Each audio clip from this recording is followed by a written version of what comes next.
Peace. Had a little trouble here getting getting the Wi-Fi right. Okay, so now we're here. All right, so today's class, I'm gonna put it out there. It's gonna end at 9:30 today.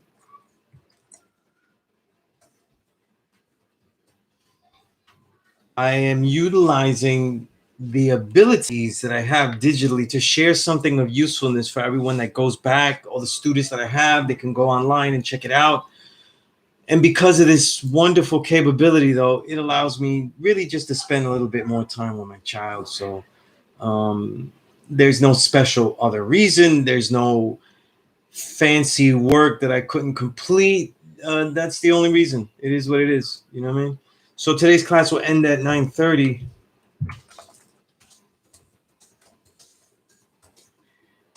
All right, and that'll be that. Okay, but what I want to do is I want to get as many insights and questions to really be useful in this amount of time. Okay. Stocky B24, RP Reese, why is you, Dwayne Stocks, peace. Read the emails that everybody has just for some clarity because I feel like people might be able to use it. And since the teachings is of course associated with this knowledge of self, I am teaching sessions that I charge for to do martial arts, to do the kung fu that I've learned to teach, to get, and it's basically what I call my concentrated supremacy program. Basically, something to get you in the door as a martial artist, but also as the lifestyle of a martial artist, mentally, physically, and dare I say spiritually. You know what I mean? But like basically being in tune with the knowledge of self. These are classes I teach to anyone because it's a paid class, and if they're willing to pay and work hard. But I do meet up sessions. So right now, the place where you get the most easiest out of me is if you're in the Staten Island area and willing to come around the Fort Wadsworth area, because that's where I would train you. But I will book a session with you in the Harlem area around 103rd Street, West Side. You know what I mean? So if that works for you, which I think it might work others, there could be a meeting point because, sometimes I think in the 5 boroughs, we don't really realize how easy it isn't so hard to get to Staten Island, but most people aren't used to it yet. But if that's not the case, though, we could always meet up in that Harlem spot around 100 West 103rd Street. We train out in Central Park area. That works for me as well. So if you're interested, you can email me. And I'll be announcing that regularly because it's in tune with what we learn in here and some of the students. You know what I mean? But I can't viably spend the time that is needed to teach someone martial arts the way that I learned it if I don't charge a session, because then that's literally too much freelance money out of my pocket, though. So it's really a flip. You know what I mean? But and a more worthwhile one if you can. So if that's not what you're interested in, that's peace. You know what I mean? But if you know anyone, you let them know. And we can work something. But let me know your questions, where you're at in the lessons, anything else, what is doing.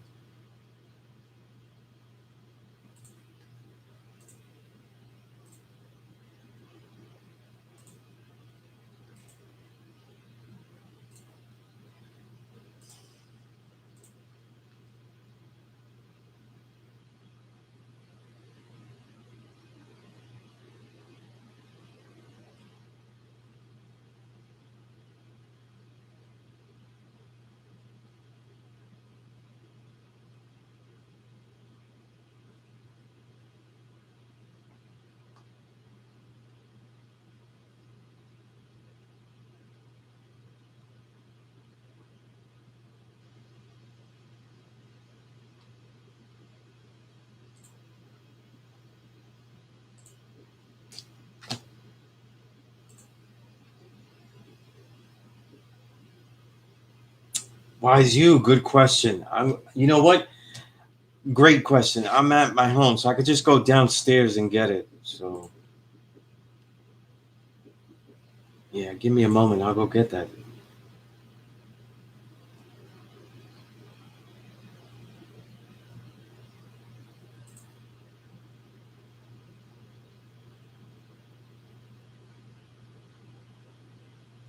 There was a guy, Powerborn, who was telling me that another great athlete, I forget what his name is.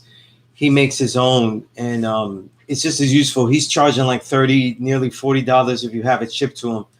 And I don't like knocking people's hustle and stuff, but I don't feel it's not because he didn't make it up. You know what I'm saying? And if he's out there, if you're in Brooklyn or Harlem, and then you know that Ripstar, whatever his name is. I'll get it here because I'm not trying to just violate. Rip Rightwear, you could always buy it from there, but I could show you how to make one. It's really not a big deal. You know what I mean? What they got? They've got it for like, look, $225. You know what I'm saying? For pickup, self pickup, $30 delivery in Brooklyn, $35, which if you buy it, ship it internationally, $45. I'm just gonna literally show you how to make one. You know what I mean? Worst that would happen is that you break yours. You know what I mean? But if you get the right materials, though, you'll be okay with it. You know what I mean? But let me come back with that. I get that.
All right, so here I have it though.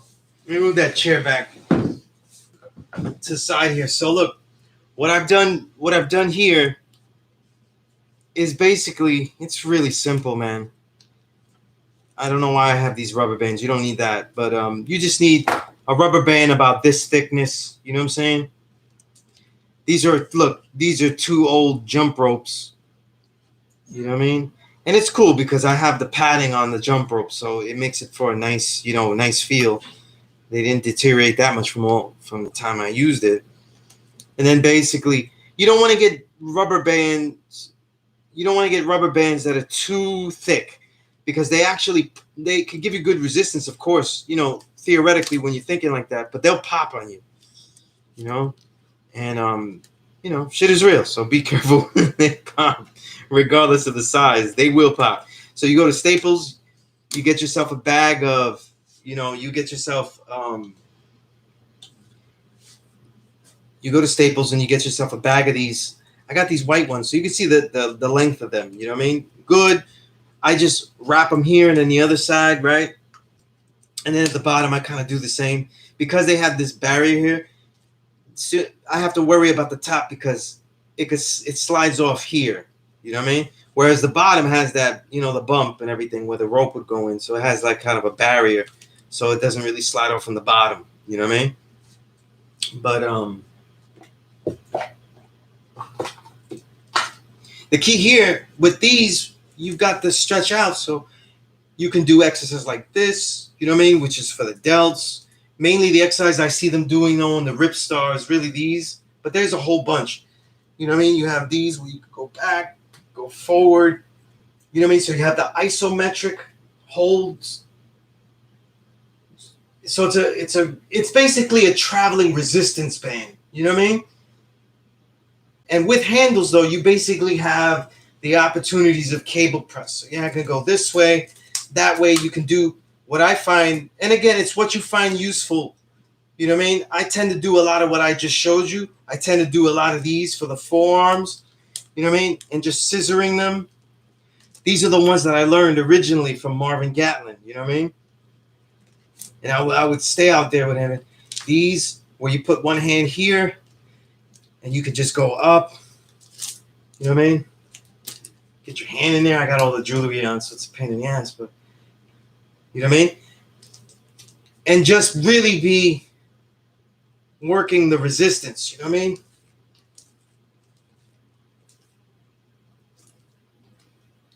So it's a great thing, man. It's a great thing. You know what I mean? And I do so many different things that I don't really use these like during the workout. But if I'm outside, like if I did a workout in the park, like a lot of people do, and I did like jump rope and pull bars and stuff like that. Something I have in the back pocket though. But if you travel outside, you want to get the workout in. This is great. You know what I mean? I used to have, when I work, anytime I've ever worked any office jobs and stuff, this was always with me, man. I'd go to the bathroom, take a quick bathroom break, you know what I mean? And then slide into the hallways, you know what I mean? And the staircases and just get reps in, because, sometimes in that corporate world, though, you can't just sit down and start, you get on the floor and start doing push-ups. You dirty your whole chest and everything, but this will do it, though. So it's really great stuff, you know what I mean? And this really, really works. It's a great overload exercise, too, is what I'm trying to say, you know what I mean? Like after you do reps and all that kind of stuff, it really overloads. So, again, you just need two types of handles, you know what I mean? Good plastic handles, So if you have any type of jump rope, it really works because if you notice, these are thicker jump ropes, But if you're really doing jump rope, whether at home or especially outside, the rope is always going to break. It doesn't matter if you get leather. It doesn't matter if you get the upgraded wire with the thick plastic coating. They will eventually break.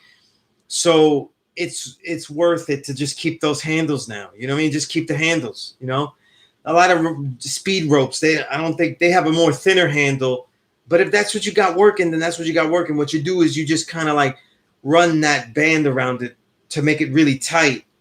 You know what I mean? And of course, though, using this length and not a thick length, but like a regular, decent thickness of rubber band, what happens is that you can always adjust the length. I find this, right? I used to always try to do this with as many rubber bands as possible, right? But what happens is that when you get your hands in there, you could be messing up your form, So like you want it where you have good resistance to get it out here and then here, but then over here is difficult and you have to really, really do the work in. You know what I mean? You could do all types of things because this really gets a good agility, especially when you have injuries and stuff like that, especially training injuries. It really helps you rehab it well. You know what I mean? So this is really good for rehab too, because you get a lot of range of motion, so this is great. And the reason that they have the holes here is because this jump rope was a weighted jump rope. So it had the slide weights in. So they had the perfect size for the thing. You know what I mean? My mistake was I couldn't figure. I had lost the cylinder weights that go in there. Now, even today, I don't even know how I would incorporate that into some of my other gym equipment. But I shouldn't have thrown it away. But keep an old jump rope that you have. You know what I mean? And if you have a good leather one, man, because what I use now is I use a jump rope that is replaceable. So the handles never get, I don't have to get a new jump rope. I just have to get a new rope. The handles are always the same. Let me try to find that so I could share with you, because the jump rope game is crucial too. You know what I mean? Like, If you want like a budget cardio and all that kind of, obviously besides running and stuff, but like, you know, your jump rope, stuff like this that costs very little, you're really going to spend a lifetime buying rubber bands, which is nothing. You order them on Staples, or you go into Staples and get a pack, because that's what I do. And again, if you don't get them too thick and stuff, the thicker they are, the easier they snap. So if you get them with a good flexibility, elasticity, they'll last you a long time. Because since I got this new bag with these white ones, I think I've only broken two of them. You know, so they really work. You know what I mean? They really work well. Let me try to find you, because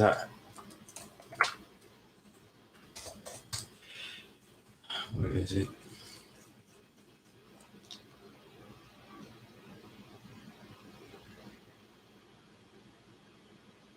Yeah, I've been using all type of things. I've been using this one, Fit Vikings rope, Fit Vikings jump rope. The handles are fast; they move fast.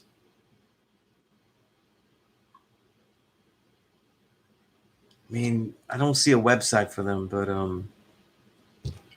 you know, they're on Amazon. You know what I mean? So basically, it's literally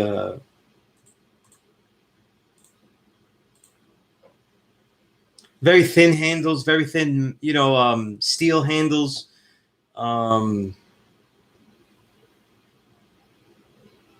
what they do is at the tip of the thing, they're using ball bearings. So it moves, once you get used to them, they move much swifter than a regular jump rope, because when you have the rope here, the rope tears here. With the ball bearings, though, the ball is moving. So it's rotating this way. It's not rotating. The rope is not rotating against this. So the only thing that's going to break on a jump rope is the smack on the ground, that, you know, the middle of the rope, which is something that with some of the special wires that they make now, like I bought replacement wire for it. It comes very thick, you know. So and I do jump rope about 3 times. That's my HIIT training, about, you know, 3 times a week. 2 or 3 times a week, you know what I mean? Definitely, you know, because what happens is when I have injuries and stuff, jump rope is always good to go, you know what I mean? Absolutely, absolutely. You know, one of the ways that we learn how to use it, and this is why Marvin Gatling, when you learned it from him, though, with the background that I was introduced to him as a martial artist, because he does the martial arts and he's a fighter. I was learning how to use the toy, because he called it the toy. I can't call it the ripster or whatever, you know, the what's he calling it, the rip right, you know what I mean? That's cool, you know what I mean? That's a cool name, but that's not how I know it, you know what I mean? It's just, he just called it the toy. But the key is to think about the moves that you would do, the motions, and that's a lot of things in athletics. When you have a goal in mind to do something, then your strength training and your conditioning should be based on the motions that you're going into. So with Wing Chun and martial arts, though, you're really trying to get force directed into, you know, like I always say, that triangle, you know, that triangle right here, right?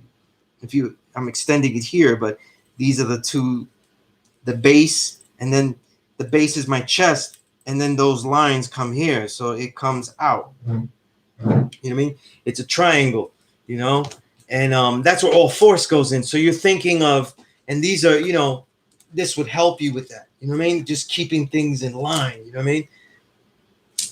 You know, it's really dope. I mean, it's literally have spent almost no money. Something I would throw away in rubber bands, you know. So, and the only reason that every time I've had to get more is because I give it away. You know what I'm saying? And that's because I jump rope a lot, so I break them. I break the jump rope, so I keep it and I'll give it to somebody else. But I don't really need one. You know what I mean? So that's great. That's the best thing. You know what I mean? So you gotta have these little devices. You gotta have your jump rope and stuff like that. You know what I mean? definitely make your own toy. You know what I mean? It should be easy. You know, if you make it, you know, send me a picture of it though. You know what I mean? So I see, you know, it's real easy to make it though. You know, and if you work a desk job or anything like that, or you work in a job that even if it's physical, even if you're working a job that's physical, sometimes it might be a repetitive motion. You know, this can open up, you know, those things. So it's great. You know.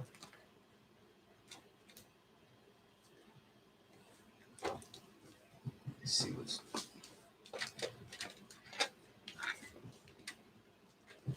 Let's see. Okay.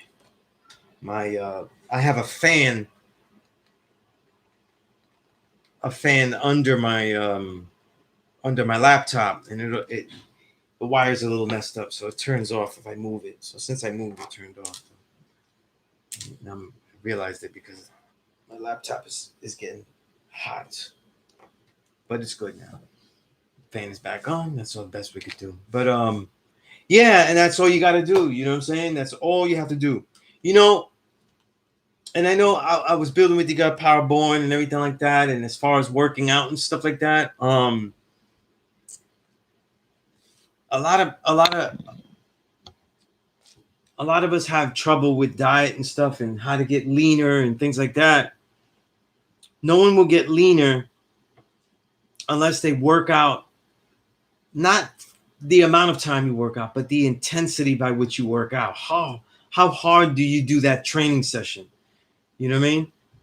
And how well do you overload it? You know what I'm saying? So like for example, bench press, right? Because I have an adjustable dumbbells for 200 that go up to 100 pounds each dumbbell. So I could bench theoretically 200 pounds on dumbbells. That's what I have available in my home. And of course, because you know we have egos, I guess, right? I spent years, and I kept the recording just in case really anybody fronts or any of my kids, they don't believe it. But I was able to bench repeatedly 100 pound dumbbells, even at my weight at like, what was it, 140 at the time, right? But I noticed that that would make me stronger, but that made me bigger, but not really stronger. The quality of my strength wasn't really as great as I would expect it to be. So what you want to do is you want to learn how to lift a weight that is good for you, that is challenging. You know what I mean? Challenging, that you get multiple reps, that you could bring to real failure, right? And first of all, it doesn't take forever. So like if you gave somebody maybe some 30-pound dumbbells to bench press, right? Because I have 30 pounds, but if I bench press that would take forever to get to failure because it's really not heavy, right? Heavy enough. However, if you there's the bench pressing motion, right? Angles. If you bench press this way with a lighter weight, like those 30 pounds, and you're bench pressing, like I'm lying down, pretend I'm lying down and I'm benching this way, you'll get to failure much quicker. You know, so it's the way you do stuff, the way you get, and the way you overload. So I was saying that with those bench press, I'll do my bench presses, right? And I have some injuries, right? So I lowered the weight. So now I'll just be benching, what is it? It'll just be 70 pounds times 2, right? And 65, right? But I'll do that till failure, each of those sets. But then after that, I'll do push-ups to failure. And then I have the resistance bands set up on the door. So I have my own cable press. And then I'll do that in a motion. And all of these motions will overload. It's this kind of overloading, you know, that really is what helps you train and stuff. And then when you're training, it really helps if you really want to be an athlete. You got to look at all your meals as either pre-workout or post-workout. A lot of times when I eat, though, it's literally, is this going to be for training or is this to recuperate from training? Every other moment of eating is really unnecessary. That is really unnecessary. So those meals the pre-workout, they could be before the night before or the morning. They'll be a little lighter, but the post-workout could be a little bit heavier. But you keep it as simple as you can, and that's how you get to the goals. You know what I mean? Instead of using all, because all that heavy math and stuff. I'm not the guy that's gonna do 9 small meals a day either. That's too much work. But just some insight, since we're talking about, since I showed you the workout and how I use it, because I got weights, resistance bands, um, dumbbells of all levels. You know what I mean? So I can target areas with lighter dumbbells, 30s, 25s, 10s, and a lot of calisthenics mixed in. I use calisthenics to really overload. And if you're doing like HIIT training, I'm going to add this. You do your jump rope. You could do them you can get an app. I have a free app that times you. So you'll go intense for 45, then it gives you a break, 45. I don't even do that anymore. I just rope for a certain amount of time and I go as hard as I can. And then I just slow down. I never stop, because the way I jump rope, I'll just screw it up and trip up. So that'll be like the stoppage. You know what I mean? The when I do HIIT training, whether it's sprints or it's rope, I always do burpees after. So I'll do the whole HIIT training of rope, and after I'll do like 25 burpees. It's when you do certain things that they have more of an overload. Burpees are boring and annoying. You do them before when you're not really tired yet. You'll get tired, but also, for me, a little bored. So you won't do them with the same intensity. You'll just be plotting out to get to the number 20, 25, whatever it is I have to do. But if you overload them, you feel the effects immediately, and that kind of drives you, because you're like, yo, I hate this, but it's actually really working. So I'm not going to slow down. So it's about how you incorporate overload into certain sets. That's a lot of the science of what ends up being a lot of the science, though, between circuit training, CrossFit and stuff. They're trying, the only thing about CrossFit is that I feel like, because they sell it to you every time I look at it, because I don't do it, I always see people racing to another exercise. And sometimes you can't be on the clock that rigidly. You have to be, everybody's on their own clock, not just the number clock. You know what I mean? So sometimes adjusting to this exercise takes more carefulness, whereas adjusting to another exercise takes carefulness, because you could hurt yourself on resistance bands. It's all about being cognizant of your form and stuff, you know?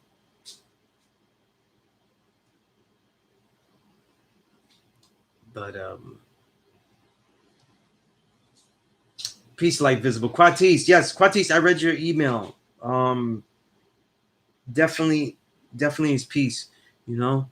Um, Interesting too, because I had thought as well, Quatis, that I had, that had been clear about that with the math and the alphabet, because obviously, just think, math and alphabet are not a plus lesson. That's our teachings, and the Father came with that. When I give you anything about supreme math, about it, that's my plus lesson that I wrote about it.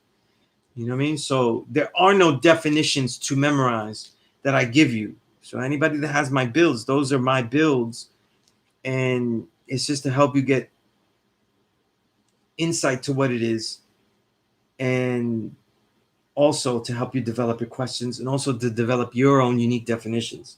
You know what I mean? So Quatis, you're definitely on your way. You're fine. You know what I mean? Peace, self I build. You said I see wisdom. Today's mathematics, right? As taking actions, wisdom based on sound judgment, wisdom. This type of behavior allows me to express my way of life, culture, in a manner that assists with granting me freedom from being ensnared by situations that are deemed unfavorable and avoidable. Okay. Okay.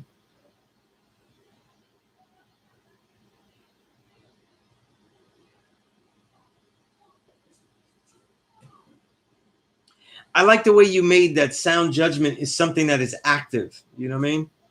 So a lot of times people, their judgment of themselves is destructive because it's not active enough. You know, it's just a kind of a punishing commentary, or which just becomes self, degradation, and you know what I mean.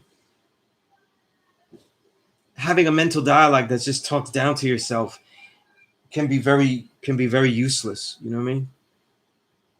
Rakim Raz, peace. All right. You said, I know that brother Marvin Gallo. What happened to him? Don't see him or Sako uh, no more on 125th. Sako, I don't know if I know Sako, but I haven't seen Marvin Gatlin in a long time though. So I don't know what's happened to him. These are things that I learned way back in the early 2000s. You know what I mean? That's how, you know, the worth of, sometimes we always want to keep getting a new teaching. The truth is that a lot of times it's not the teaching that needs to be gotten. It's that you just need to use the teaching that you have already. You know what I mean? Peace 793. Glad that was of help. Quatis, you said applying the know-how to one's works. Know-how. Applying wisdom. The know-how to one's works, wisdom. And seeing it live. Wow. Seeing it live. Works because it is the activity one busies himself with. It lives because it can be seen, though there are elements of what lives that cannot be seen. The work that is being done that is not necessarily seen.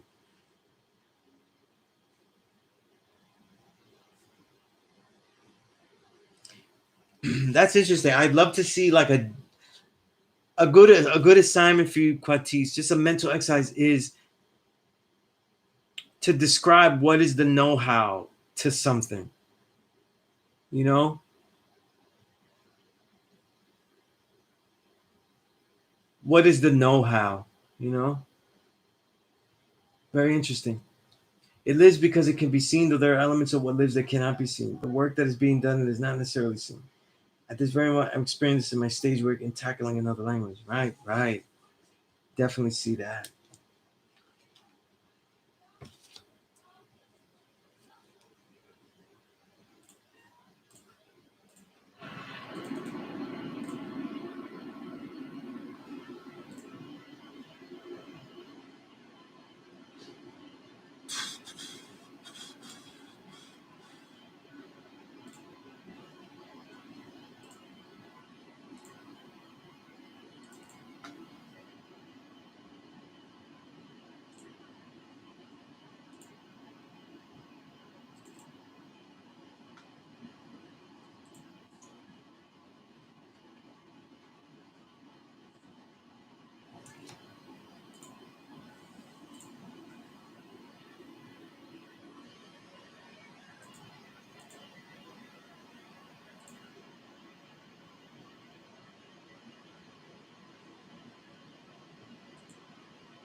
All right.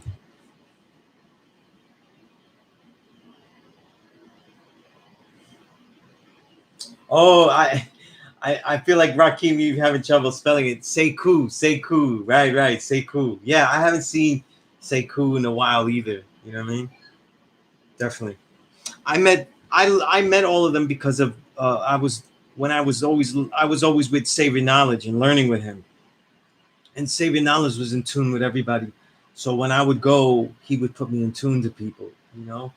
And that's how I met everybody. You know what I mean? And I think because of that, and because of the great things that Savior Knowledge did for me, I was basically put into contact with people that I really learned a lot in a small bit of time, you know, small bit of time.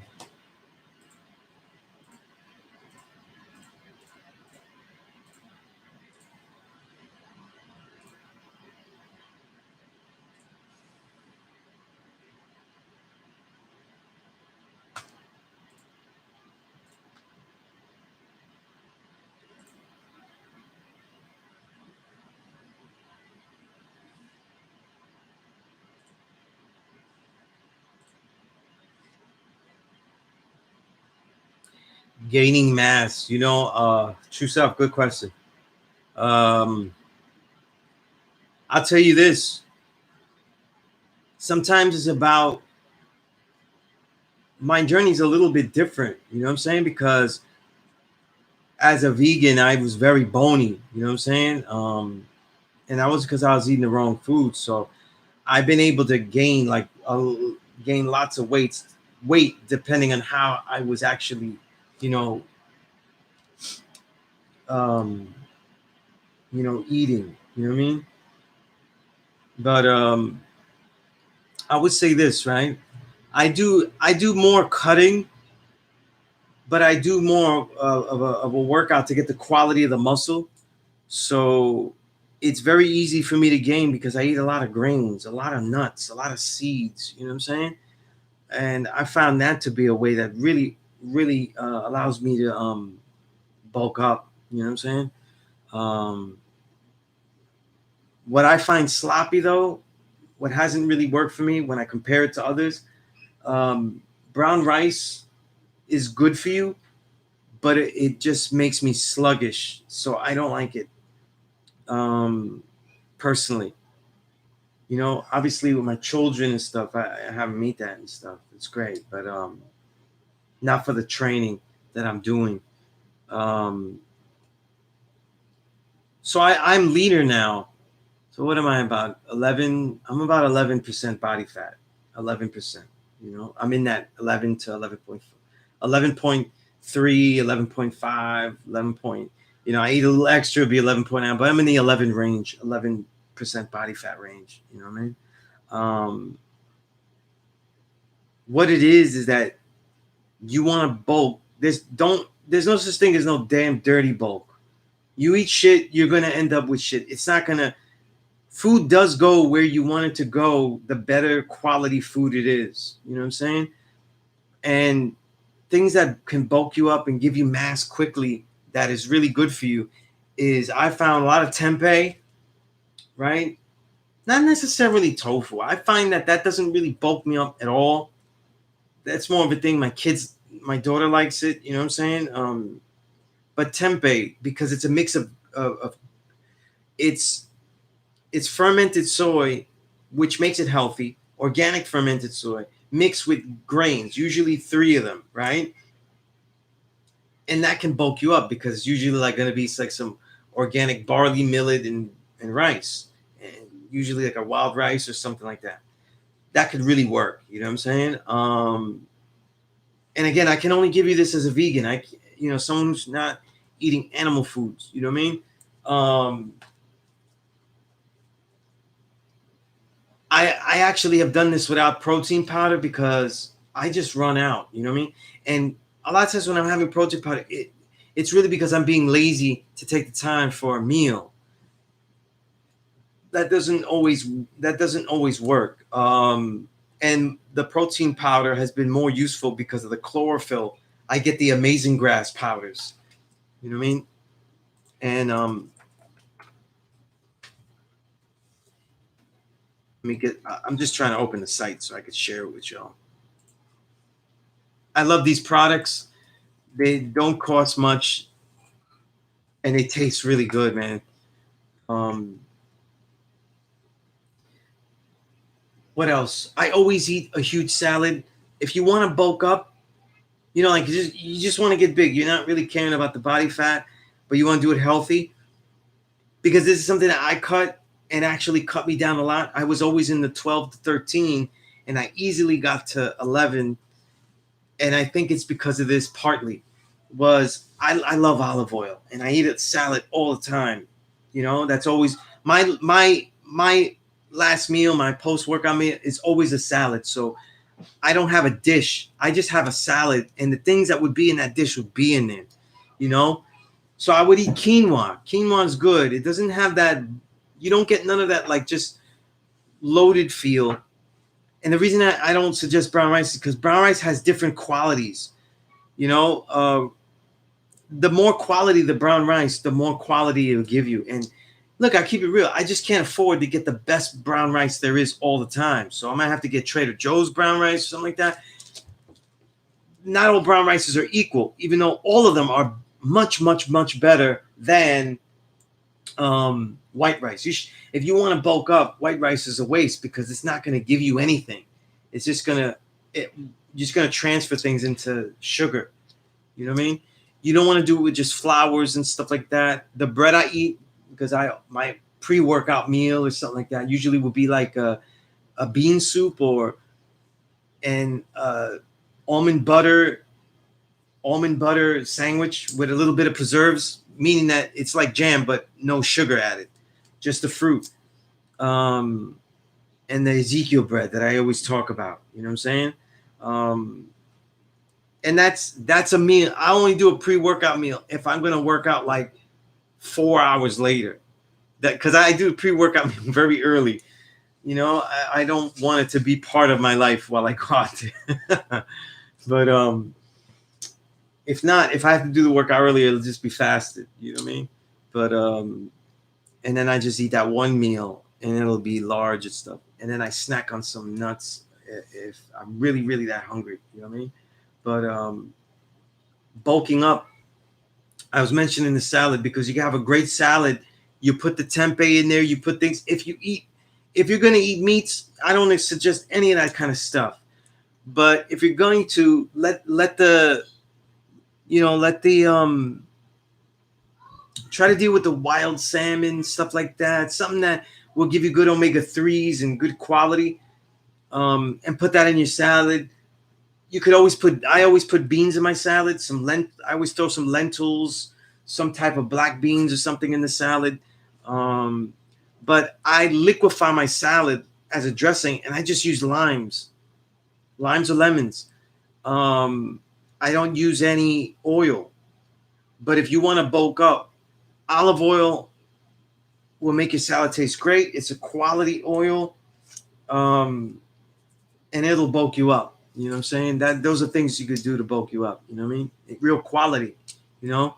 And if you're going to add, you have to work out where you're not, especially I think if you're not getting a lot of mass, you've got to work out with as heavy a weight as you can where the rep is quality. So it's not like, oh, tomorrow I'm just going to the gym and lift the heaviest damn thing they got there. That'll help me. A lot of times, though, you'll be lifting and that's not a quality rep. It does nothing for the muscle because in those big, compound exercises like deadlift, bench press, lying down, benching, and what's the other one? Squats, right? Those need select perfect form because you get injured and it doesn't really hit the right way. You know what I'm saying? So if you don't really do it well, if you don't really have the time either, I suggest you just use machines at the gym instead of messing with weights. You know, if you don't have time to do it quality and you want to get some type of weights in, use the machine because at least it'll place your body in the right positioning. You know what I mean? And again, if you do all this stuff to fail, you're going to get a lot of rep. But you got to do the heaviest weights that you can, whether machine or anything else, that you can control very well to failure. That's what's going to challenge the muscle. You have to rip the muscle. You have to rip it and then get it going again. Because look, a few months ago, I'm at 140 pounds. So now I don't look really that bony, but you could see it's a little bit more carved. But my arms haven't really lost anything. You know what I mean? That's because of the way that I'm training. You know what I'm saying? Years of practice of getting it the right way. But you know, and there's always work to do. And again, I've been able to achieve this even with a lot of injuries that have impaired me. You know what I'm saying? So I have a significant upper and lower body injury that has been impairing me, but it hasn't impaired the progress. You know what I mean? So what's going to happen is that when these injuries heal, it's only going to benefit me to be able to go harder. So like if you're, you know, I don't know how tall you are and things like that, but it's really about, and you don't want to eat where you just eat to pass full and stuff. Instead, eat till you almost full. You should never eat to pass full or full, but eat more frequently. You know what I mean? And if you feel like you're just eating and eating, then mix that up.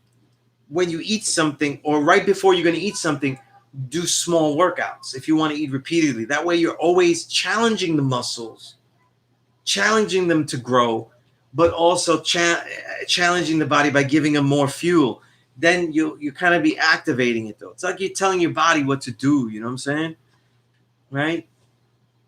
And it'll start working, you know.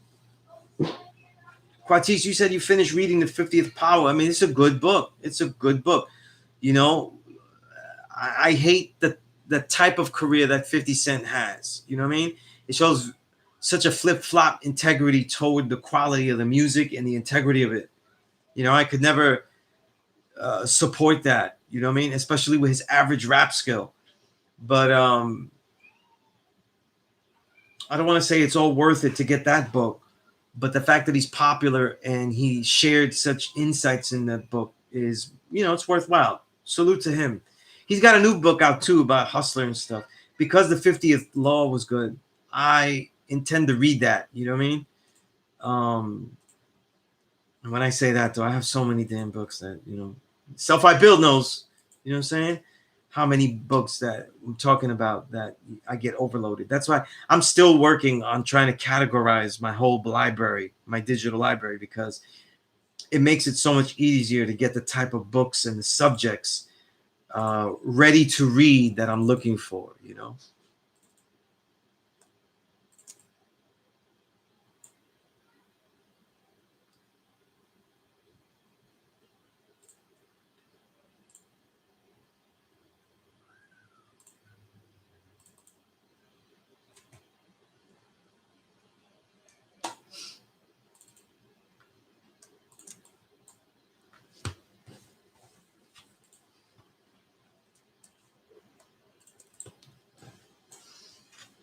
Yeah, but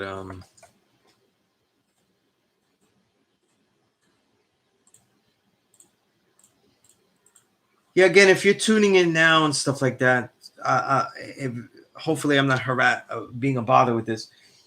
Today's class will end at 9:30. Um, I'm teaching at home today, and it has nothing to do with any work that I'm overloaded with or anything like that. Um, because of this digital class, it also affords me the chance to record something of value to the people or every week. So I'm taking the opportunity, and now that I couldn't do with my first child, so I just have a little bit extra time with my daughter. So, and that's also because I live in Staten Island. Before I used to live like 20 minutes from the school, from a lot of school. So going to the class in school wasn't really that much of a big deal. I'd be back by 10:30, you know. But when I go to this, when I go teach, I literally have to get ready to leave at 4 o'clock to get there teaching at 7, and I have to when I leave I get home by about 12:30. Um so I take these opportunities though to use this digital stuff. So I'm thankful for that, you know, because I'm farther away, but I could still give everybody something of value. Also too, because I've been sharing more martial arts on my social media. I teach the martial arts. If you come to my favorite place to train is where I'm at, out in here in Fort Wadsworth, Staten Island. You look it up where to go. It's real simple. Take the ferry, then take the S51 bus. It goes straight into the fort. But sometimes people have said it's too far away, so I can meet up in Harlem though. So on select weekends that we devise, I can do sessions in Harlem if that's good. That'll have to be good enough, you know, in Harlem. around 100 West 103rd Street. And I'm only picking that place because my oldest daughter lives there, and it gives me the opportunity um, to make some money while I spend some time with her. So it's I'm throwing things there, but with that I'm charging though, so it's not thing, but it's something that when I'm finished training you, you'll be able to live this lifestyle. You know what I'm saying? Um, I'm still working on getting them digitally, getting a website. It's just that there's a lot of projects that I have to actually put together so I can make the ultimate website. There's a lot of work I'm doing, a lot of books I'm finishing, and some of the problem has been that I'm writing them all at the same time though. So I'm trying to focus on just writing the most immediate ones and shoring up and packaging up the ones that are really done though. uh, I may be over editing some, I think, but that's a personal update, but because I'm give you the strategy of why I'm doing that. But if you can make it to Harlem and you wanna, if you email me and stuff,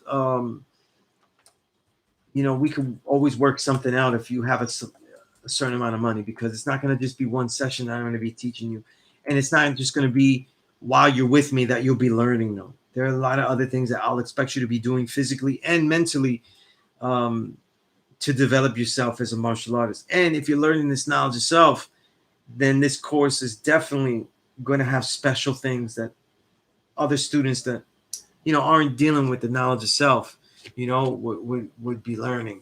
All right, so that's done with the update. You know what I mean? And I got to put these videos up because then people think it's not real. I think I can't do it. And of course, really showing you how to keep fit and all that kind of stuff, and how to mix it in the day. You know what I'm saying? How to get it in the busy lifestyle. All of that stuff. You know what I mean? All of that stuff. You know. Quatis, you said I compared it to the supplemental component of the 8th degree in the Supreme Math. And what I drew out of it is that transition change are all components of building. That yeah. Okay. Yeah. You mean the 50th power book? Yeah. Yeah. Definitely. Definitely. I still haven't written about my experience reading it, so I haven't gone through all my notes. I lost a lot of book notes because of the transition to a new phone, which doesn't make any sense, but I did lose them. So that was very disappointing.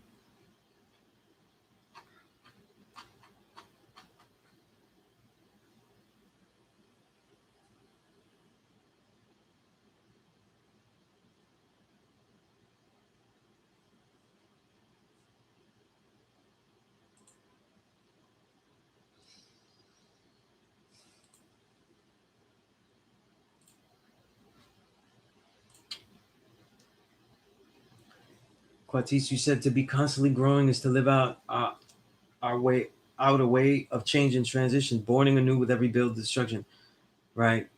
All of which can be effectively done through effort in the notion of consistent learning. It seems that all growth has its measure of pain. In that, I wanted to ask, how does hell relate to effort? Are they one and the same, or can one exist without the other? That's a really good question. I don't really separate them. I think that hell is the work. You know what I mean? And I think it's something that we need to learn how to embrace.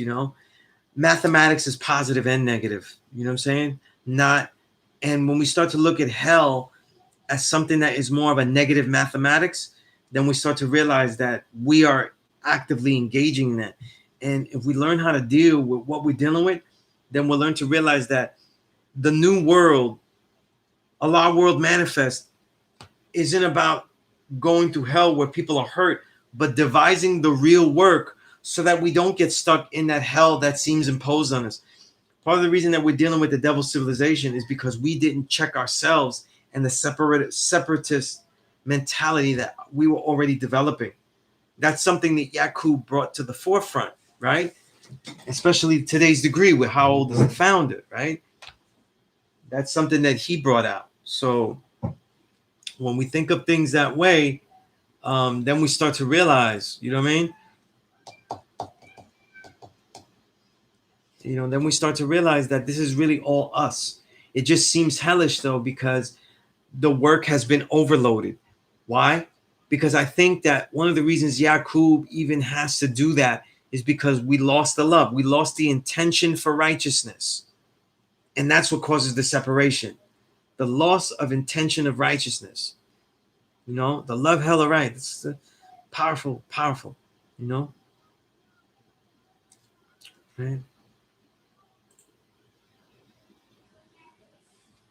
Mathematics is not good or bad, positive or negative,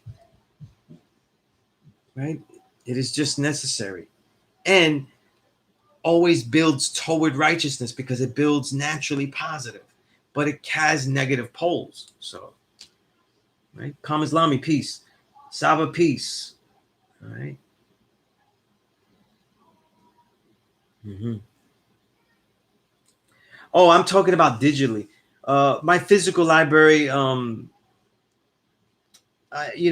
don't, I lost a lot of books. You know what I mean? This is what happens when, for some reason, in the two long-term relationships, for some reason, I can't seem to get all of my books back. So it is what it is. But I'm talking about my digital library because I made it into subjects and stuff, and then like the major subjects like science and history, I break them.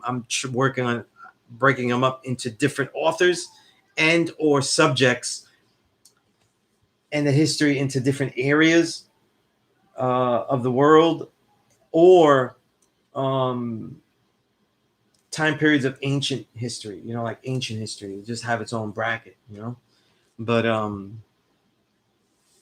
different titles though. So it's a lot of books because right now I'm pretty much on 4,000 books that I have. So there's no way that I could effectively really start to read all of the books that I want to read if I don't really start organizing. You know what I mean?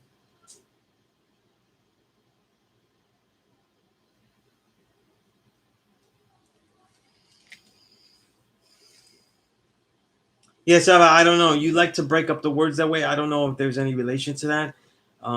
Saba, you really need to get yourself an etymology dictionary. You know what I'm saying? Again, we gotta learn that English is very mutative, so they adapt words with. That's why etymology is key. They adapt a lot of words originally meaning something, and then it just changes or dissolves the meaning. So you always got to be looking. If that is even the play.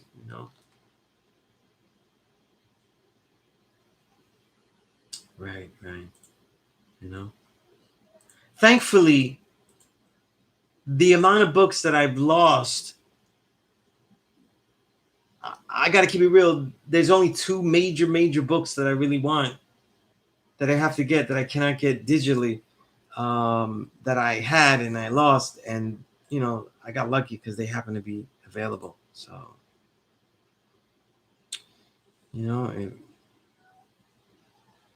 if that's what it is, that's what it is.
Almost broke that.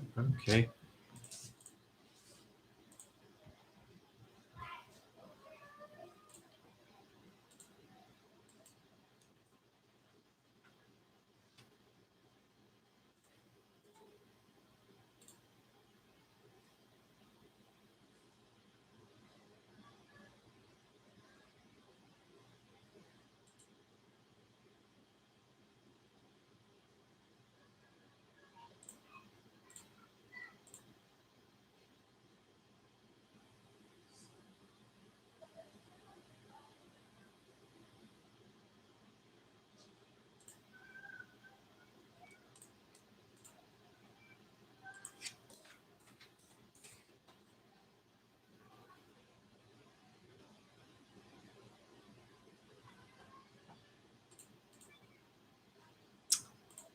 All right. So I'm gonna open up some stuff here. Any questions that anyone has? We're ending the class a little early. I'm gonna end at 9:30.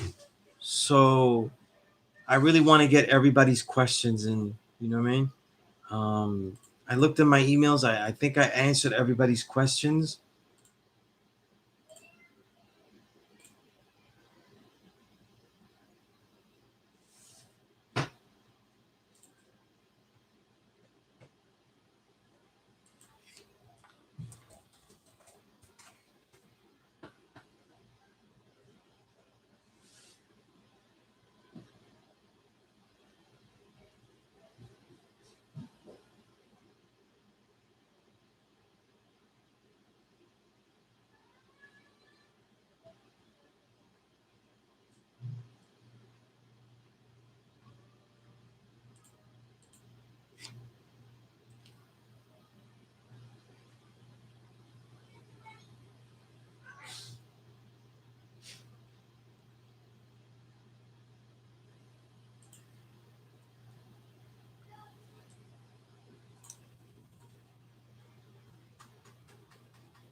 All right, waiting for these questions here. Let me know. Peace, self I build.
Okay.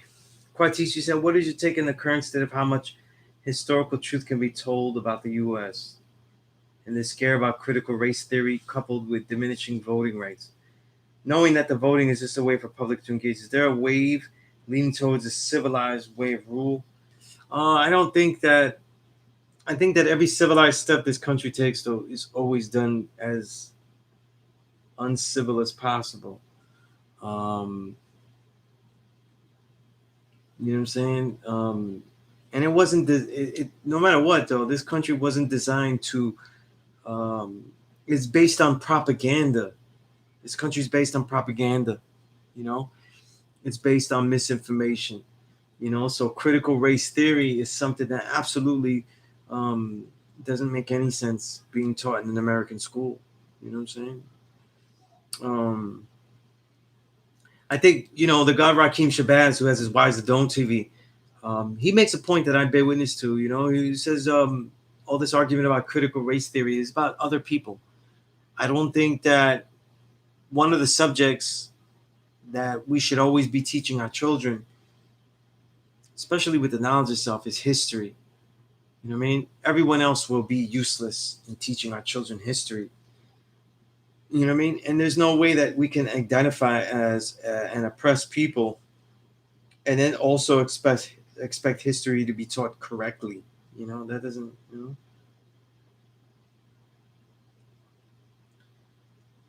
The some version, you said the old power seems to be scared it's a consolidation, and some version of 1984 seems to be the preferred choice of rule. 1984, for those that don't know, the reference to the George Orwell novel where Big Brother is watching everybody's steps and they have to look at the TV and be under control. Really a entertaining novel, better novel than movie because the movie is a little bit corny looking, outdated looking,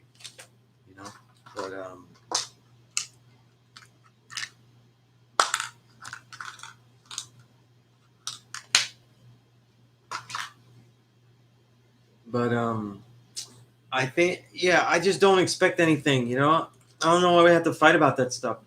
When I went to college, right?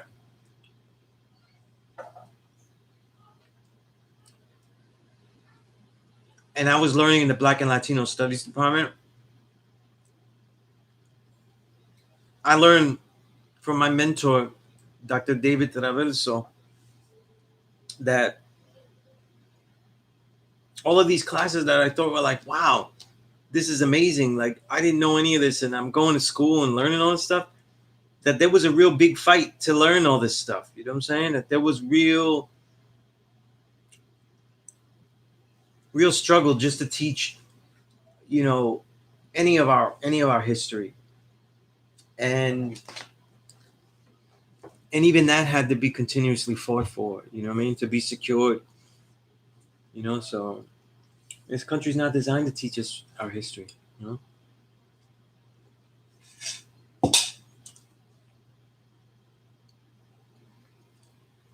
not one iota.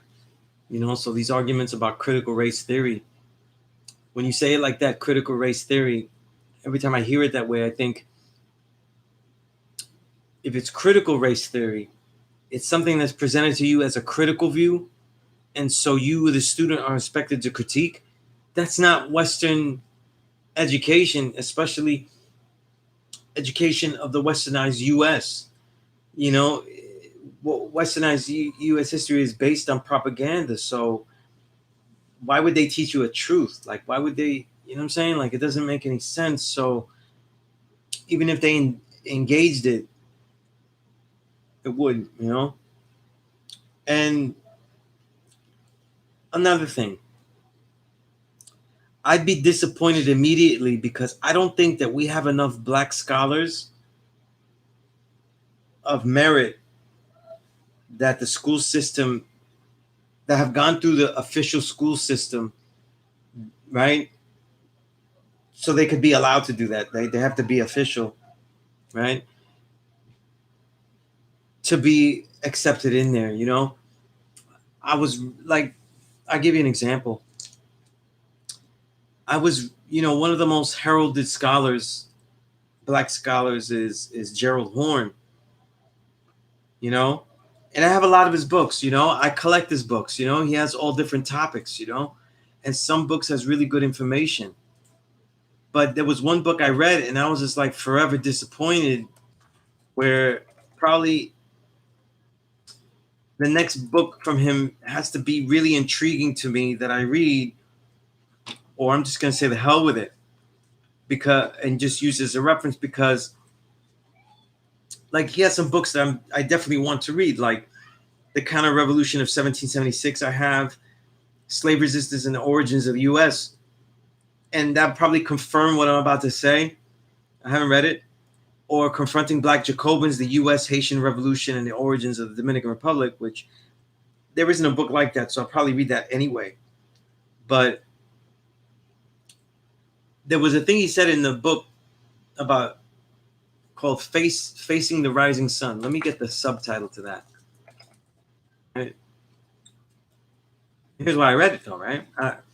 Facing the Rising Sun. African Americans, Japan, and the Rise of Afro-Asian Solidarity. Right?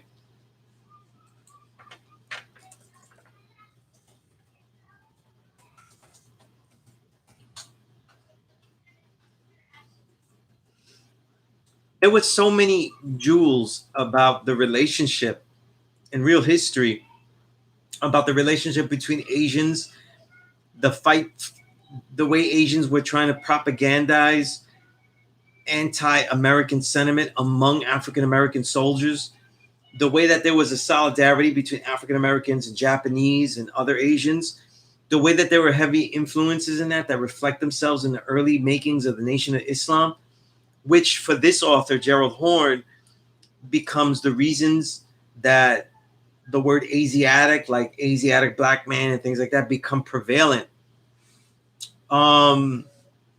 Which may have some kind of merit, because remember, education, what you teach is also what can lead to the pedagogy. You know, excuse me, that sentence made no sense. What you are at, the content of what you are teaching, right, informs the pedagogy used. You know, so sometimes it's not you're trying to get the students somewhere, so you alter the pedagogical approach.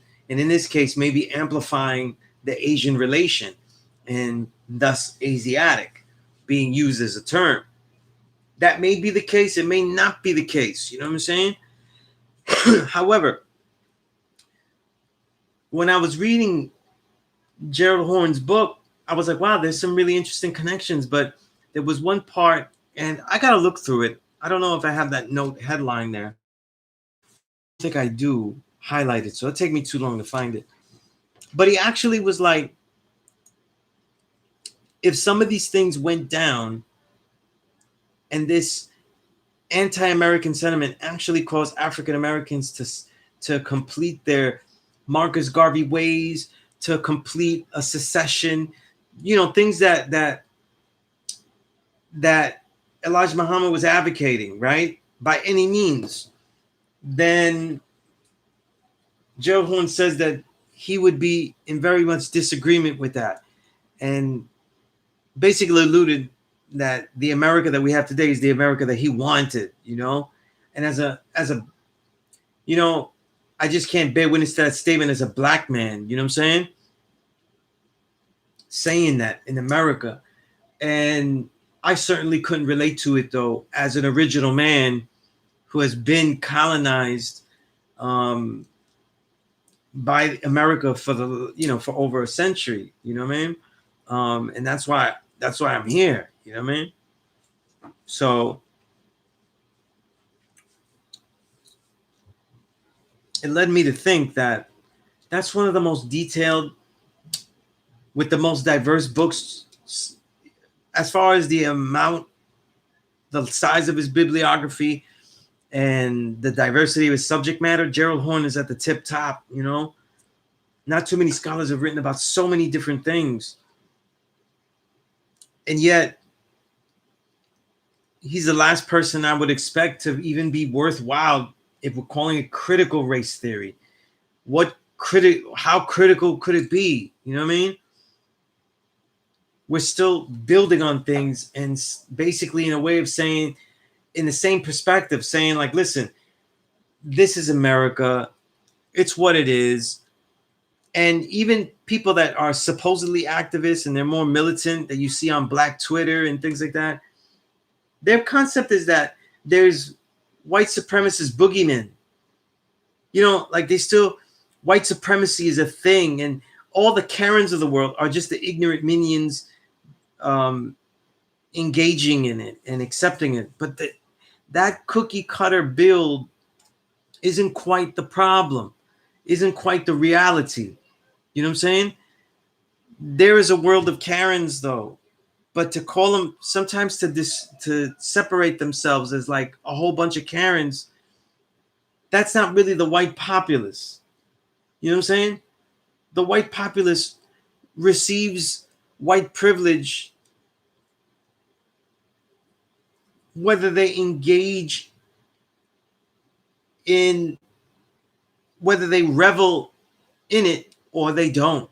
You know, if they revel in it, then they're overt Karen. But the point of this is that you're receiving white privilege regardless to whom or what. And then all the original people, black, brown, yellow, we're all being oppressed.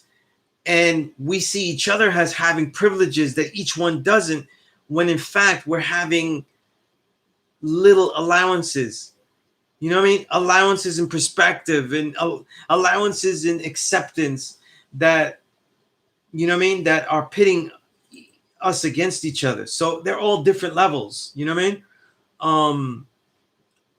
So that's another thing. You know what I'm saying? As far as I just don't see the worth of critical race theory, especially like in this world of clever talk and clever speak. You know, we're at the peak of that. I gotta find, you know, the ancient Asian texts, they really show the levels of how things degrade. You know what I mean? And the degradation of the world today is very much on the cleverness of speech. You know what I mean? Where there isn't really any civility though, but there is the talk of civility. And so it degenerates from there. You know what I mean? Right? There isn't any righteousness though, but there is the enforcement of righteousness. You know what I mean? It's not really righteousness. So I just wonder how critical race theory, whether it was in there or not, would really help, because I don't see our people in general being critical enough, or in that form to be critical enough, you know, because education itself in the Western world isn't by analysis and critical thinking. So forget about the race theory. What class is based on critical thinking? When you study science, right? And like, not, yo, the black man made everything, ancient Egypt. No, let's just do regular American shit, like Neil deGrasse Tyson science history, right?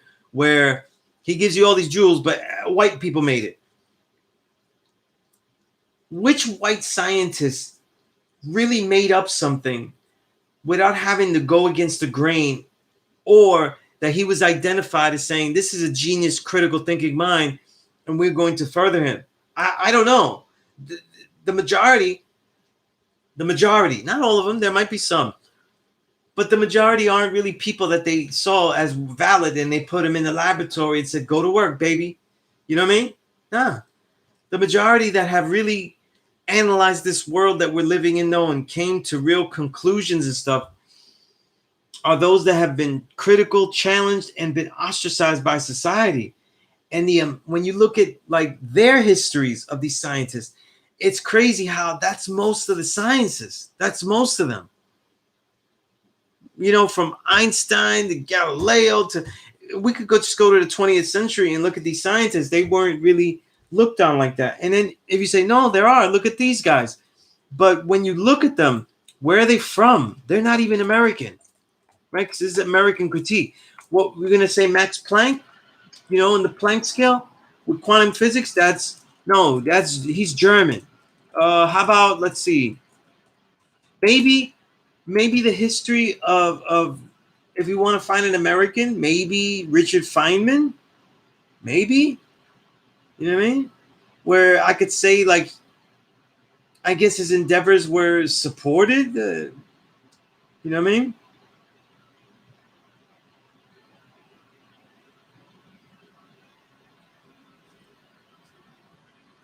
But when you look at most scientists, they're not. And then if you look at us, though, you're gonna tell me that any black man that has made something worthwhile, that they've been supported to make those things, that they've been in the position to even explore, that's hardly the case. You know, so I have a real problem with that. I don't think anything critical can happen by naming something critical. You know, the way things could flip flop, you have critical race theory, and they'll teach racism as if white supremacy is a theory. I mean, I could see it mutating in the exact opposite way. You know what I mean? I don't. Whereas, like, it didn't really happen. It's like kind of like a theory, man. I could see it happen that way very easily, man.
Excuse me.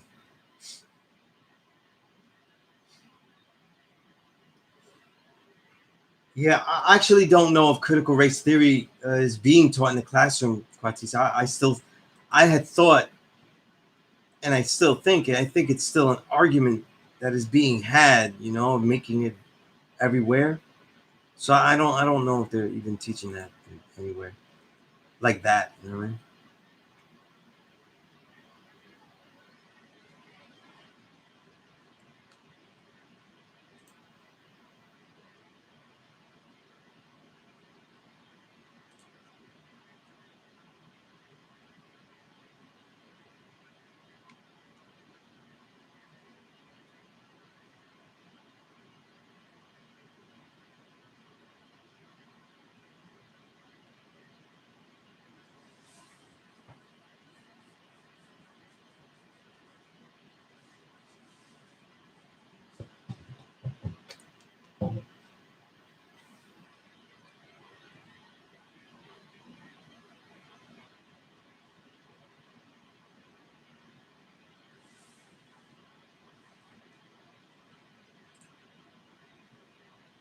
Complete God Allah peace.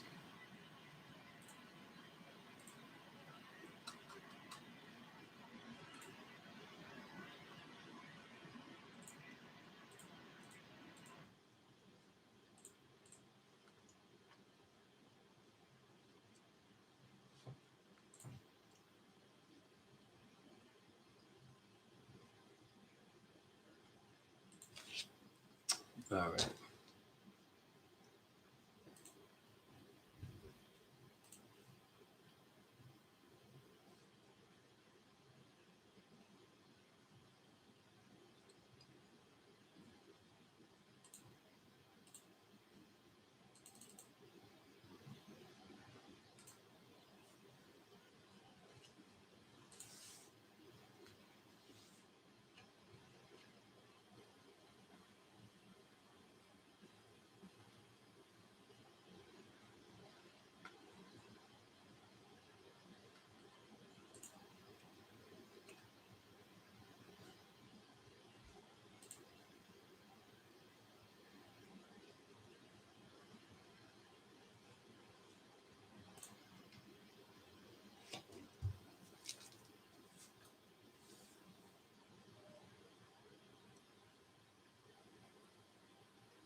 That's peace, complete God alive. Peace, peace. That definitely peace.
Oh, I kind of got it there. I got you, guy.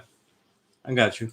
Yeah, let me know. Again, we got about 40 minutes left. So let me know what questions you have, how you see today's mathematics. Let me know where you're at also in your work or what you need from me. You know what I'm saying?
All right, guys. You guys are very quiet.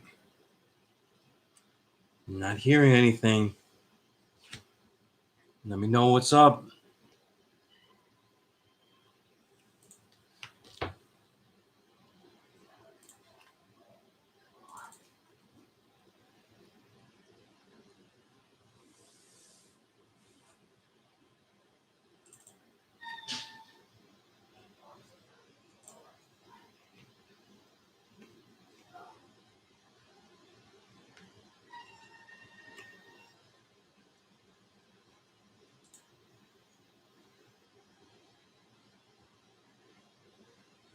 Here's an update on something though that I've been working on though.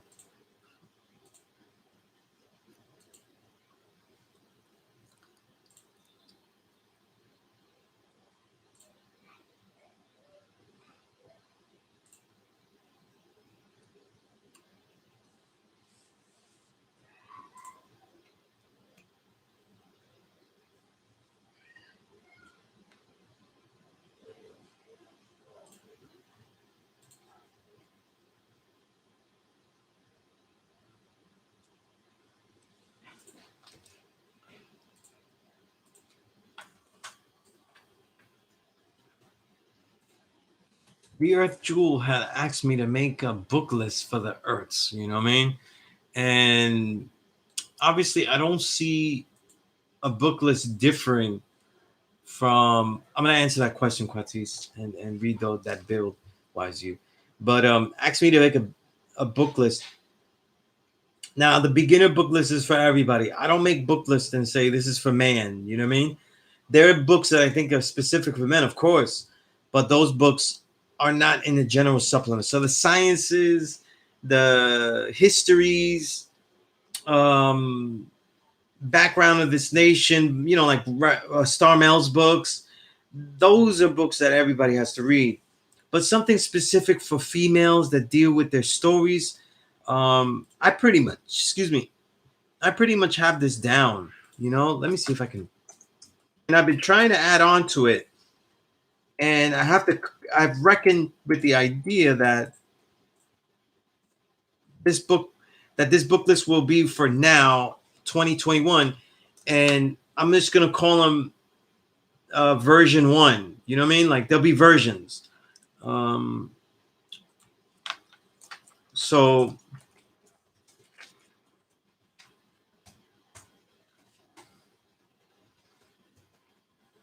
so if I come out with the second one, I updated, put better books or something like that.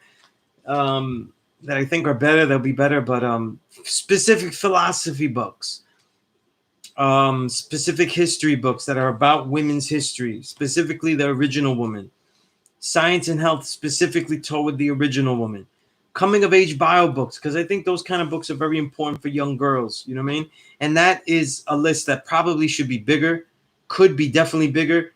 I have some early ones there. Um, I'm not much of a reader of that. That's why I've only put a few of them.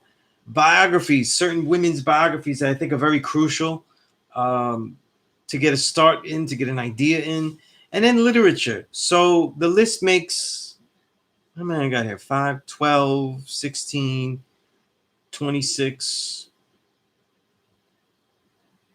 32, 32, 36 books. Right now it's at 36 books.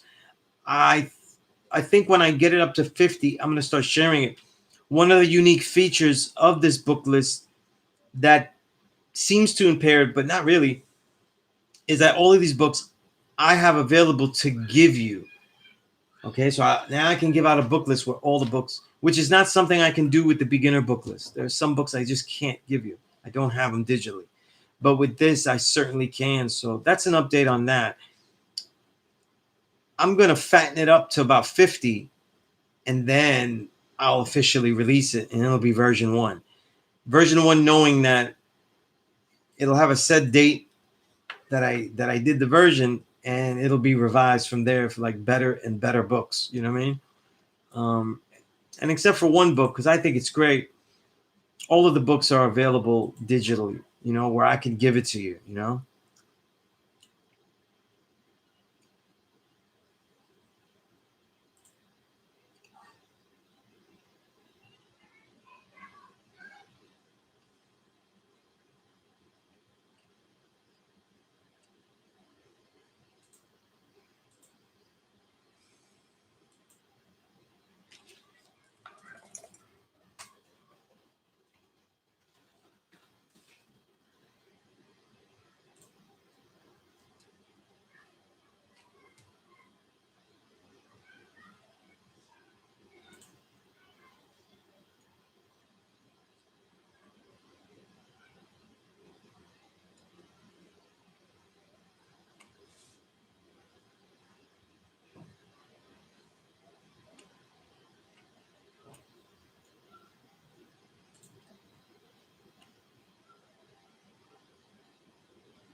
All right. So what else we have here? Wise you said today's math is wisdom. Wisdom, all being born to culture or freedom. The righteous way, wisdom of what is being said and being done, wisdom. Who knows who he is and how to teach all the human families. Mm-hmm.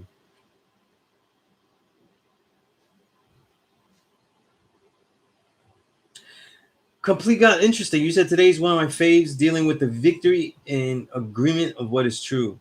So you're saying wisdom is like two people uniting their agreement together. Interesting. Very interesting. Quatis, you said as a hip hop historian, what do you see for the future of commercial hip hop? Will it burn itself out with increased levels of chaos and all Renaissance stand out in front? No, no, I don't see that. You can always get stupider. You can always get savager, more savage. I see this era of music of great quality that I call the invisible renaissance in hip hop. I see it developing where, unlike the way other genres have faltered, I can see it develop itself to be a real stronghold. But it needs people that can, uh, I don't want to say keep it pure, but pretty much, you know what I mean? People that demand a certain level of integrity in it. And hopefully I'm one of those people, you know? But there's never been a time, where you see shitty music fizzle out, because people love dumb music, you know what I mean? It's just a fact, you know? Yes, I had mentioned someone's back a book about black women's hair. What was it called? And I'm looking forward to seeing that book. I would love to share some of the titles with my girl. Yeah, this will be great. Let me share the title of that book. And if you want, you can email me to remind me of that, though. When you want me to share something with your students and you email me, try to be specific because, I got an email that was like, hey, can you share that article about, look, I'm literally, not to diminish what I said, but can you share that article, tradition versus contemporary practice? And I have no idea what he's talking about. So you actually got to give me a heads up about what it is that we're talking about here because I don't know. Then I don't know. But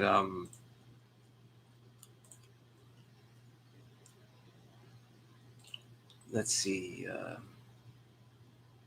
I have the Earth book list open. I'll tell you the name of the book. Oh, I don't know. Good thing that you asked me. That was the one book I did. I forgot to put the author's name. It's if I remember, Amiri Dabiri.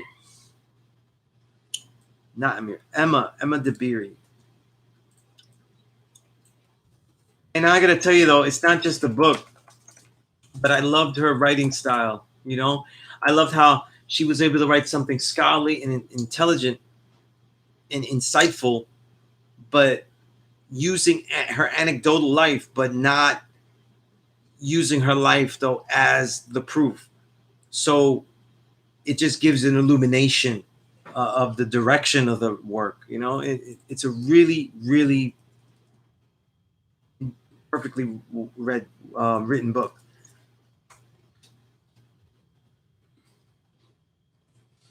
Yeah, I don't have my drive hooked up on my laptop right now. So just like kind of like just email me that like the title and stuff, and I'll just send you the book. That's for anybody. Like be detailed in the thing, because then I'm just gonna answer you back, going like, "Oh man, I don't know what you're talking about." You know.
Yeah, and that's a idea, a perfect example of a book that it it's not about men aren't really going to relate to it.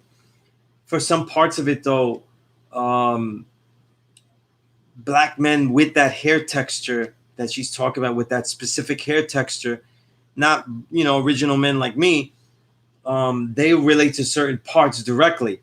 But in general, it doesn't relate to men, and yet that's what makes it useful. You know what I'm saying? That's what makes it so useful. You know.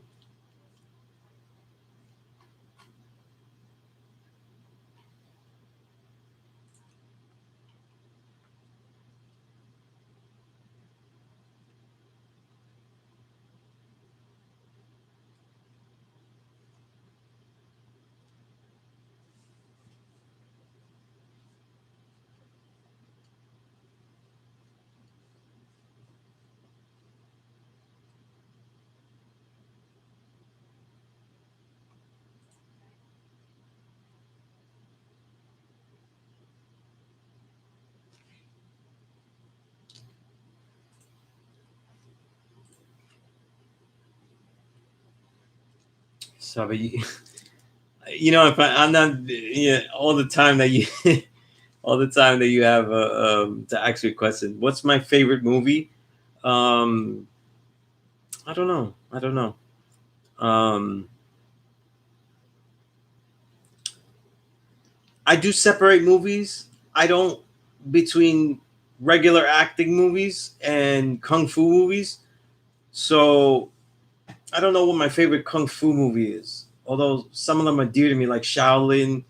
What was it? Shaolin Challenges Ninja. I always call it the original title, the older version title.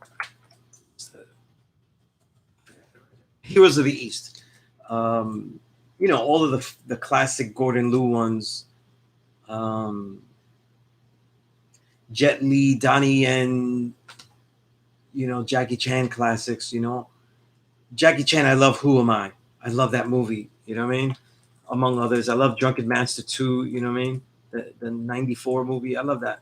There's a lot of movies I love. Donnie Yen, of course, all the Ip Mans I love, 1 through 4. Um, but as far as movies that I watch again, some of them are they're not really like deep movies. You know what I'm saying? I just had so much fun watching them. You know what I mean? So I've always loved Son of a Woman. It has so many funny quotables, and the character was so funny. Um, Movies as a kid like Beverly Hills Cop. You know what I mean? That I enjoyed as a kid. Like they never get Die Hard. I always enjoyed that one. I remember seeing that in the movies, and everybody was wilding out in the theater. I mean, I love those movies. Terminator 2, and again, a lot of these because they're such great movies, but they have so many quotables that I just bug out with my twin brother with them. All the time. Just you know, as far as like movie franchises, though, obviously all the Marvel Avengers movies are fun. I love Spider-Man movies. Definitely the Born Supremacy movies. The three of them, the Born movies, the three Born movies, and the John Wick movies. And I'm just looking at movies that I've actually went and bought digitally because they kind of end up being the ones that I would be willing to repeat for fun. You know, because they're not like the best movies, but they're movie favorites. Favorite movies like dramas. I don't know. I always, for some reason, the dialogue. I like watching it. I love watching A Few Good Men. You know, I love the John Wick movies. I got those.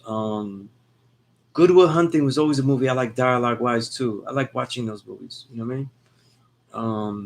And as far as comedies, there's too many. I mentioned Beverly Hills Cop, Coming to America, obviously, um, but also because I relate to to some of like Office Space. I love that movie because I did a lot of office work and did the whole corporation thing, corporate work. So that movie always hits. You know what I mean? But all types of movies. You know what I mean? A lot of the old school classics. You know what I'm saying?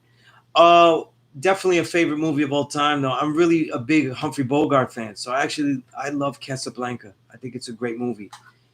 I love his isms. I love all that stuff. So I watch Casablanca a lot, though, and I imitate him a lot with my brother and stuff, along with Pacino. Pretty much Pacino. We're always imitating Pacino movies. You know what I mean? So I'm either doing Tony Montana or I'm doing Son of a Woman. You know what I mean? But yeah, a lot of other movies. You know what I mean?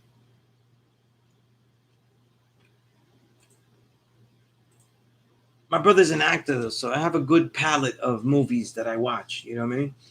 A lot of diversity and stuff like that. You know what I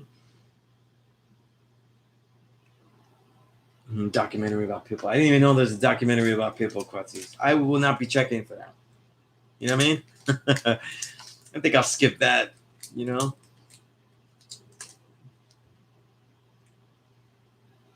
Rumble in the Bronx. Wow, what a great movie, man. I had fun with that too. You know? Shawshank. Very good dialogue. You know? Um, 793rd, you said one's ability to practically applies wise ways, thoughts, actions, abilities gained through experience, directly benefiting and displaying this way of life, shaping my reality so it could be seen and learned. Very good, very good, very good. I'm taking that apply wise ways, etc., was the first wisdom, and the through experience, the second wisdom. Very, very good, very good. Right. Shawshank has very good dialogue, by the way. And so you said, do you collect movies like your digital library? Um, Not nearly at the same clip. Hardly. I'm not a movie collector. They're just movies that for some reason, the frivolity of it, I just always, or the feel goodness of it. You know what I mean? I watch again and again, but and there's so many apps that have movies. Like I have HBO Max and Disney Plus, and what else I have? I have Hulu, Amazon Prime, Netflix. So I don't need to always be collecting movies. There's so many. But my brother put me onto this. He has a great digital library. I love the digital library because I don't like to have all this stuff, and I don't like to pop stuff in. I like to click and um if you get a Voodoo account, you can actually scan with the app on the phone. You can actually, that's VUDU. You actually scan the DVDs you have, or you find the barcode online and you can scan them. And a lot of times it'll give you the option to buy a digital copy for $2. So, for example, I bought favorites that I repeat a lot, like Coming to America, Scarface, Beverly Hills Cop, Jet Li's Hero, Hitch. I always loved Hitch. I like a lot of romantic comedies. You know what I mean? I'm a sucker for that. Tom Cruise, The Last Samurai, Son of a Woman, Casablanca. I got all of these for $2. You know what I mean? Terminator 2, Die Hard. These are all movies I got for. Well, not Die Hard. I had to buy that one, but I love that movie. But the Bourne trilogy, Good Will Hunting. I think the first two John Wicks I got that way too. Yeah, yeah. And then my brother hooked me up, finding me a deal for the third one. He hooked me up. But you actually get a Voodoo account. You know what I mean? That's where you can buy them, but you can get the DVD. Get the old DVD and the you know what I mean? Like you could scan. It'll have you scan with your phone. You'll scan with the app. You'll scan the barcode.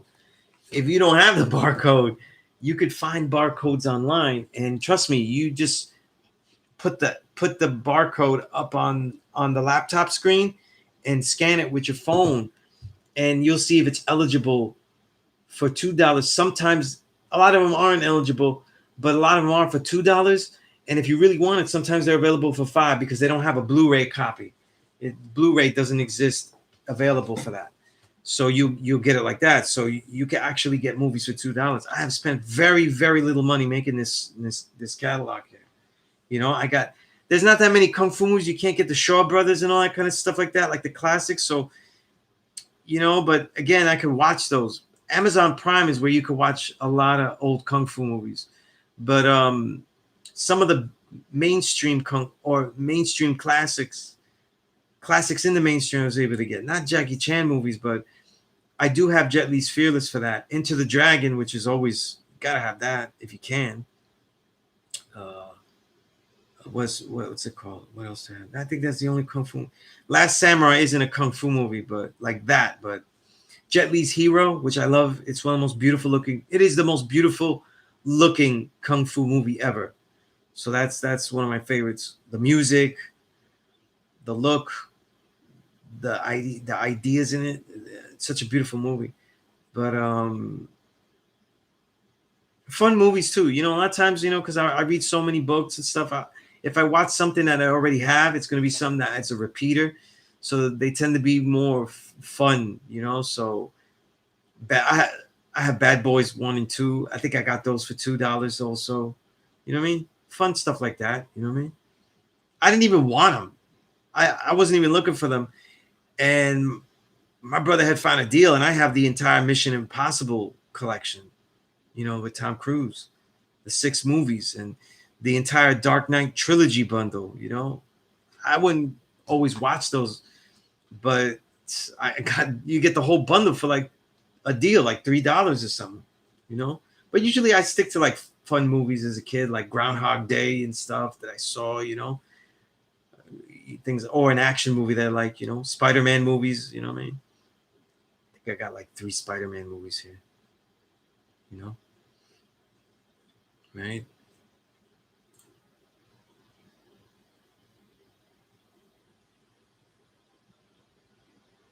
Yeah, and as far as all the child classics, because I have Disney Plus, that has so many movies that now I don't have to, you know, try to get those digitally for my children, you know, from that's my little one, you know what I mean?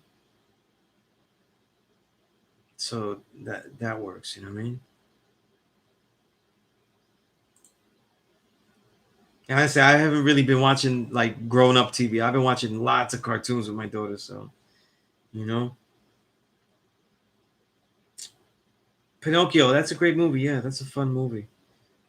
7 and 9. I tend to similar to how you do your library and don't utilize any of those apps since they're all available online somewhere. That's true. That's true. You know, but honestly, the apps have way more. Obviously, though, it's you know. So if you do have those apps, if you're into movies and stuff, right, and you want an app, I would go with HBO Max. If you just want diversity and new material, Netflix is the way to go. And if you like a lot of old programs mixed with some new ones, but a lot of old TV and stuff, Hulu is great. They better with the TV and programs. And shit, I'll be watching Golden Girls and Frasier all the time. So that's crazy. You know what I mean?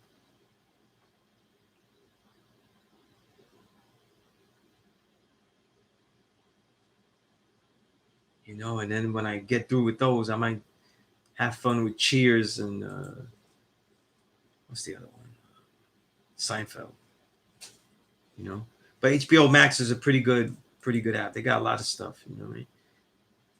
Again, you know, my siblings, especially my brother, they're you know they're in the field. They're still in it. They're actors. You know, he's an actor and stuff. So I always was put onto most quality movies and shit. You know what I mean? You see, like something like Rush Hour would be something that I have fun watching again in the collection. But that's on HBO Max. You know what I mean? So I'm okay. You know what I mean? They got that joint. You know what I mean? So I'll enjoy it, and then when if they take it out, then you know. But I could binge the Rush Hour movies with HBO Max if I wanted to. You know. Again, I don't really binge. My time is like I watch something when I'm eating. I'll watch sport, a lot of baseball because I'm really not always gonna pay attention. I write and I start watching things because I literally can't read if I'm too tired to read. So you see how quality I get to watch things. You know what I mean? But there's a lot of stuff to watch though. There's such a good array selections and stuff. You know. Pinocchio reminds me of the Yakub science with Geppetto being like Yakub and Pinocchio being grafted in a sense. Oh yeah, definitely. Yeah, definitely. If you don't think of that, I mean, it's totally different. But if you don't think of that, because like the wood is like the piece of steel, you know what I mean, in a lot of ways, you know what I mean, because the wood didn't have the magnetic though, you know what I'm saying, right? How you get the magnetic? He was missing, He's just an empty piece of wood instead of steel. 7:30. Anything played on the screen is accessible, especially from HBO Max within an hour. Yeah, I don't. Yeah, I don't know. I guess if you hustle it like that, that's cool. I just don't have time to hustle all that stuff like that. I collect music and books. You know what I mean? But and because again, I have family that loves this stuff, and I get to have the opportunity to share in that and enjoy that because of my siblings and stuff. You know what I mean? Because most of these apps I don't pay for and stuff. You know what I mean?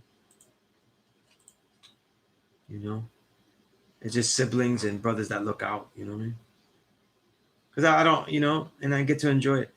Quartis, you said, what are some of the books that you read again each year, or do you read books that you've already read again?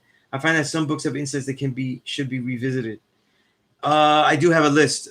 I have a list of books that I reread every year. I don't always reach that goal. I always reach my 52 books a year goal, but I don't always reach the goal of reading the repeat books again. But I'll give you examples. Some of them, the Dhammapada, The Great Learning, As a Man Thinketh, the Tao Te Ching, The Heart of Understanding by Thich Nhat Hanh, The Art of Peace by Maria Shiba, The I Ching, The Doctrine of the Mean. A lot of these Asian study books, you know what I mean? And then there are other books, you know what I mean? But mainly a lot of the ancient Asian texts are the ones that I repeat every year, you know what I mean? Other books I'll review, but those books I always tend to repeat. I always repeat every year, you know. Definitely.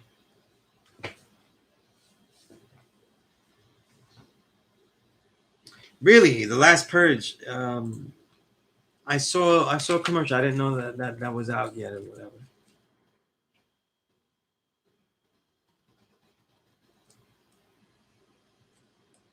Which I don't know which Purge you're talking about. I don't know the names of the movies though. 'Cause I know. Oh, okay. I see that they're supposed to have a forever Purge. I don't know what that means though. You know?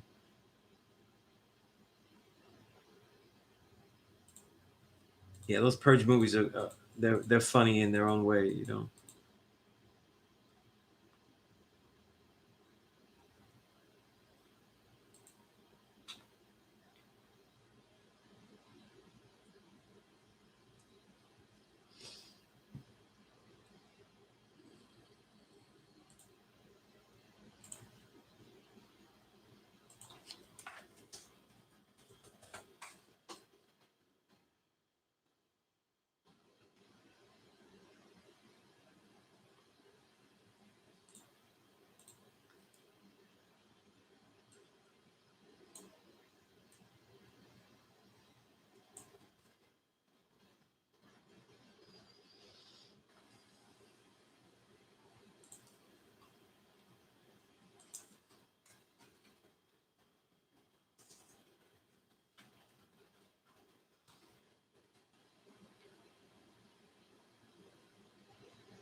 Good point about the magnetic to make the wood take lifelike form. This is echoed about a Zulu tribe that believed in Unkulukulu, who harvested crops of people. Interesting. Interesting.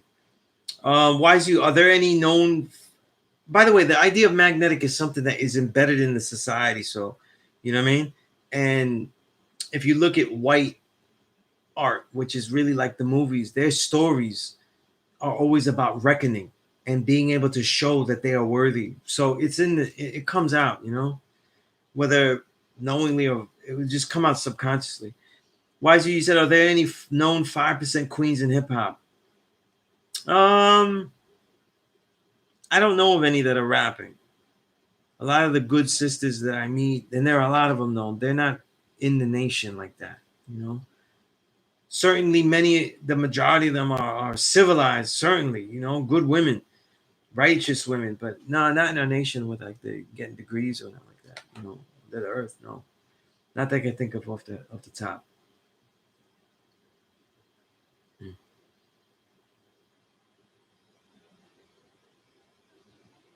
Mm. Interesting. Yeah, I think I've seen most of the purges though because they're crazy. The movies are crazy.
One thing though, the contradictions of art and stuff are very much in watching film because they're clearly their stories, whites. They're clearly their European stories, their perspective and stuff. And yet there's great quality in the arts and more time taken into it. And as a big, device of propaganda, you know what I'm saying? So when we look at the arts and stuff like that, take note that what are you using the arts for? Is it just for um, to enjoy something? You know what I mean? And how far will you go with that? What are you looking for? You know what I'm saying? So with the film, because I've learned to have such an appreciation from it because of my twin brother. Um, I've learned to watch things that I don't relate to and get the best part out of it. You know what I'm saying? Just for the quality of the art. You know what I mean? It's something that has helped me in a lot of other facets because when you write about music and you historicize and write about music, so that's important. You know, that's important. Yeah. But right now we're pretty much at the end. I would only do this till 9:30 though. And again, real simple. I'm spending time with my daughter, and I'm taking the advantage of these digital opportunity and the streaming opportunity to put something down and be worthy. Right now, a lot of school hasn't had that many people come in, so I take that opportunity in the summer. I don't really take vacations though. I don't take vacations. You know what I'm saying? Oh, that's peace. That's peace. Tell her I said peace too. If she's not watching, But anything that you need, if you're interested in training in the martial arts, though, email me about any kind of rates. You know what I mean? I'll work around you as far as timing and everything like that, and compensation. We'll discuss that and rates and what you're going to get with all that. But it's real training. It's real training. It's going to get you a whole lifestyle, you know. But and again, those take place either in Staten Island or in Harlem, where around West 103rd Street. So let me know if you can do those things, if you'd like to, if you're in the area and could do those. And if not, what things do you need? You know what I mean? Do you need? to be answered, and what kind of work you need to be done. So uh, let me know. All right. And next week, I definitely should be back at the school. Peace to God, you know. So let me know, because then next week I'll definitely be at the school. Again, this class is ending now, and and was broadcast from home just for the simple reason I just wanted to spend the remaining time that I have with my daughter for this part of this first part of summer, and just spend as much quality time with her. So there's no other reason, you know what I mean? So with that said, email me, all right? I get back to you as soon as possible. And if you're interested in the martial arts sessions and stuff, you let me know. Staten Island or Harlem, you know what I mean? I get to you. It's two specific spots that I'll train you at. All right. All right. Obviously, if you train with me in Staten Island, though, you'll get more out of it. You'll get more access to what I can show you. But I'll train you anywhere. You know, I could train you in Harlem as well. Um, if you're interested, let people know. With that said, let me know if you want certain books, if you want things. Let me know. You know what I mean? Let me know what you need, or else you are not doing your duty as a student. And also, as a digital student far away, put your effort to go the next mile and write things, perform things, build things, create things that show that you are that student worthy of getting this, even though you are far away, and debunk the entire I need to learn this directly with my teacher. Okay. All right. So with that said, I want to say peace. I'll see you next week at a law school. All right. Everything should go good, and I'll be there. All right. Peace.